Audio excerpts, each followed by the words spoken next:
কল্পনা করুন এক রাত হাজার মাসের চেয়েও বেশি বরকত। আর সেই রাতের একমাত্র দোয়ায় যদি আপনার কান্না অন্তরের আত্মিক আবেগের সঙ্গে মিশে যায়, তাহলে কি আল্লাহর কাছে সেই দোয়া গ্রহণযোগ্য হবে না? আসুন জেনে নেই লাইলাতুল কদরের রাতে কান্নার দোয়ার মহিমা। Subscribe to my channel.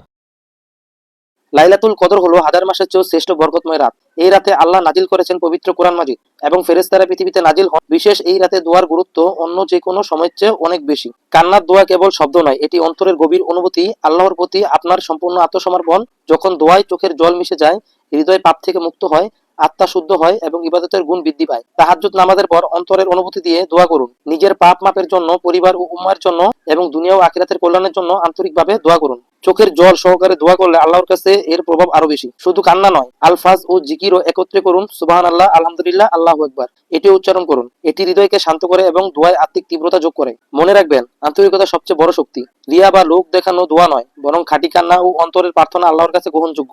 লাইলাতুল কদরের রাতটি শুধুমাত্র রাত নয়, এটি জীবনের মোড় ঘুরিয়ে সুযোগ। কান্নার দোয়া এই রাতে আপনার আত্মাকে শক্তি দেয়, দোয়াকে কবুলযোগ্য করে এবং সওয়াবকে অসীমভাবে বৃদ্ধি করে। তাই প্রস্তুত থাকুন, হৃদয় খোলা রাখুন এবং অন্তরের কান্নার সঙ্গে দোয়া করুন।